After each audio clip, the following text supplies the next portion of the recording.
If you have a monitor and it's not turning on, could be a pretty simple issue, but it's pretty easy to check. First, I just removed all of the screws around the edges and then just carefully snapped everything off, and I got the back of it off. Now you can see all the boards, and first I look at the main power board here where all the capacitors are. There's a few big capacitors, and you're looking at these cans with the silver tops right here. And you do want to be careful what you touch, because a lot of this could be energized.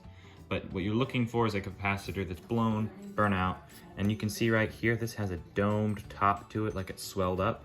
That's a dead giveaway that this one's bad. And I'm looking at all the other ones, and they all look good. If you look at this one right here, which is a very similar one, it's totally flat on the top.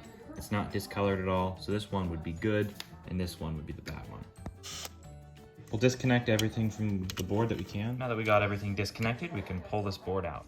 Now, while these little capacitors don't hold much of a charge, you want to be careful of the bigger ones, like right here, that do carry quite a bit of a charge, and they can give you a pretty large shock. On the other side of the board here, those two terminals I can see are the ones for the big capacitors. If I were to touch them, I'd definitely get a shock. With a screwdriver that has an insulated handle, I'm just going to drag it over those pins and discharge the capacitor so it's not so dangerous.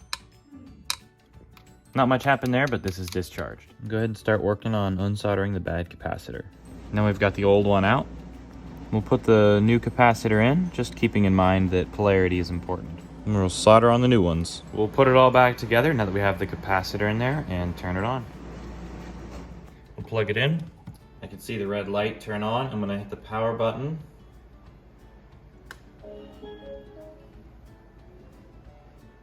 Turns on. This can be a really common problem with just the capacitor being bad somewhere on the board back there. And you can buy these under $1. They're really cheap, and a lot of times you might fix the problem.